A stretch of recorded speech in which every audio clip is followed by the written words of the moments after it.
I want to emphasize that finding square roots of complex numbers is incredibly useful, and this is not a formula that I expect that you memorize. So what I would prefer you to do is just know the process, that you can repeat this over and over, but not memorize the formula. I hate formulas.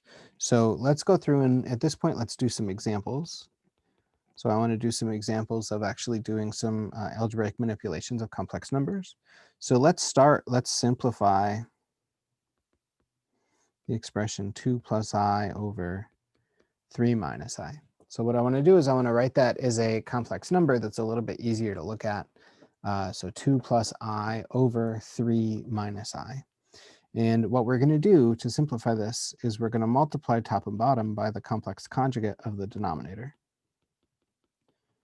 And if we do that, we end up with 9 minus I squared. So in other words, 9 plus 1 in the denominator, so 10. And then in the numerator, we're going to end up with 6 minus 1. So we get 6 plus I squared plus 3I plus 2I. I'm in the habit of writing too much information when we're getting used to these calculations. I'll quickly revert back to just being quicker about this. This happens to work out to 5 plus 5I over 10, which is 1/2 plus 1/2 I.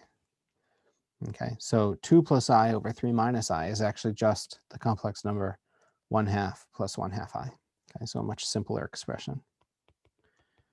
All right, another example. I want to solve the equation z squared is equal to I. Okay, so I want to figure out what's the square root of I. What are the numbers that you have to square to get I itself? And so what we're going to do is I'm going to let z be x plus iy, and I've kind of switched the role of z and w from our example, but that's totally fine. So z is x plus iy. We want to solve x squared minus y squared. Remember that I is 0 plus 1i, right? So it's I times 1, or 1i. And so we want to solve x squared minus y squared equals 0, and 2xy equals 1. And so you could do the same stuff if you wanted to over and over, but actually this time it's straightforward just to solve for this at the top. So notice that this implies that x squared is equal to y squared. Okay, so x squared is equal to y squared. And that implies that x is equal to plus or minus y. And I should emphasize that it can, of course, whatever value of y you have, you just have to keep the signs in consideration. You want x times y to be positive. So we might as well say, we've seen that if you can find one square root, you can take the minus of it and get another one. So as long as we can find one, I think that's probably the easiest way to go here. So let's just say that x is equal to y. And if x is equal to y, then 2xy equals 1 is going to become the equation 2x squared is equal to 1. And that's going to have a solution of x squared being 1/2, or x being plus or minus 1 over square root of 2. Okay, so this is 1 over square root of 2, or square root of 2 over 2 if you prefer that. Okay, so that's what x is going to be. And if y is the same thing, then that's also going to be 1 over square root of 2. And so it turns out that your square roots, so z squared equals I, is going to have the solution x plus iy, where x is 1 over square root of 2, and I is also 1 over square root of 2, or minus that. So z will be minus 1 over square root of 2 minus 1 over square root of 2i. Okay, so those are your two square roots of, those are the two complex numbers that you have to square to get I. All right, I want to just for the first time check this. Let's just check. I think that this is just worth slowing down for a second and just checking. Let's take just the positive one.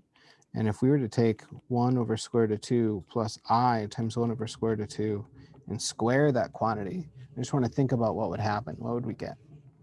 And it turns out what we would get would be 1 over square root of 2 squared, so that's 1/2, plus I squared times 1/2, plus I times 2 times 1 over square root of 2 times 1 over square root of 2.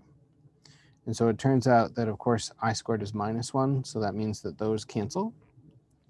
So those cancel. And square root of 2 times square root of 2 in the denominator here is just 2. That cancels with that 2, so that's all a 1. And so we really do just get the value I. Okay, so I think that that's worth just checking that that's actually what our solution is. Okay. The next thing I want to do is I want to solve for z to the 8 equals 1. Okay, so I want to figure out what are the solutions that we're going to have for this equation z to the 8 equals 1.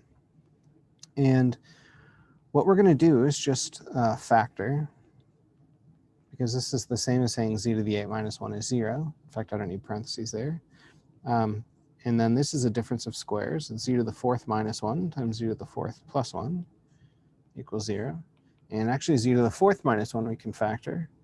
So that's z squared minus 1 times z squared plus 1 times z to the 4th plus 1 equals 0. And actually z squared minus 1 we can factor again. So we get z minus 1, z plus 1, z squared plus 1, and z to the 4th plus 1 equals 0.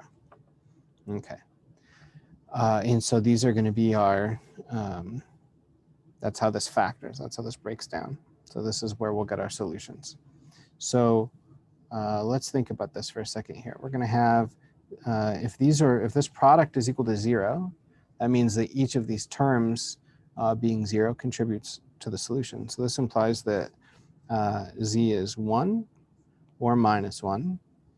Okay, and so that takes care of that term and that term. Now, if z squared plus 1 is equal to 0, that implies that z squared is equal to minus 1. And we know that the solutions to z squared equals minus 1 are I and minus I.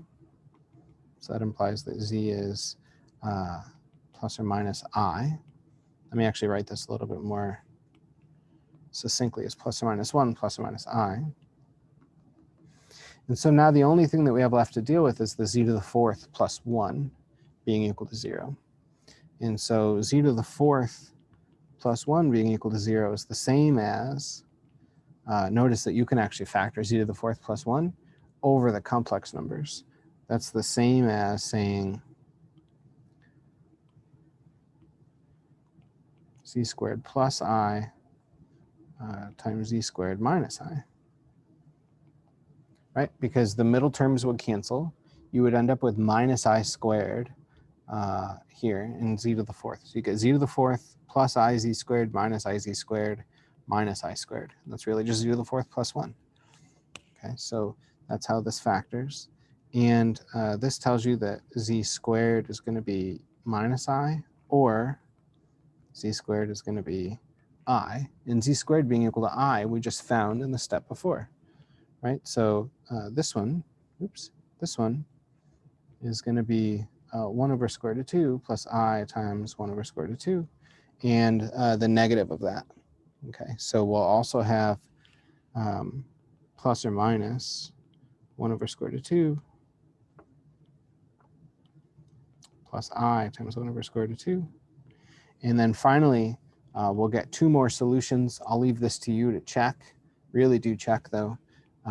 This will have solutions plus or minus 1 over square root of 2 minus I 1 over square root of 2.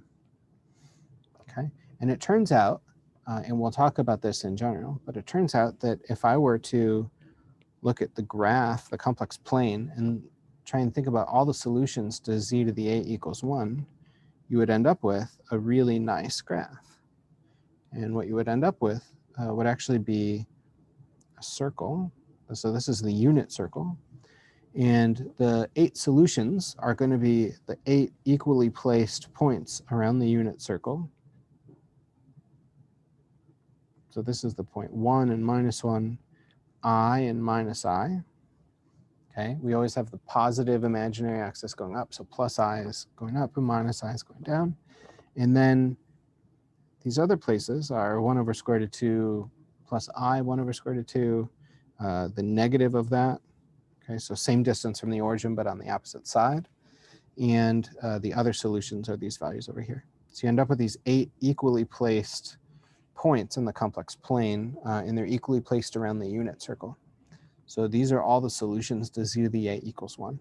These are called the 8th roots of unity. We'll talk about roots of unity in just a little bit more detail soon. Okay, but these are the 8th roots of unity.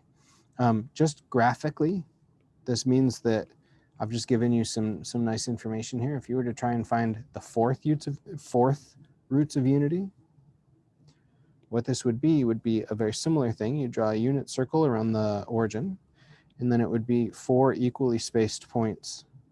So it would be 1 and -1, I and -I. Okay, and that's how that would work. Okay, but altogether that's everything I wanted to say about solving z to the 8 equals 1.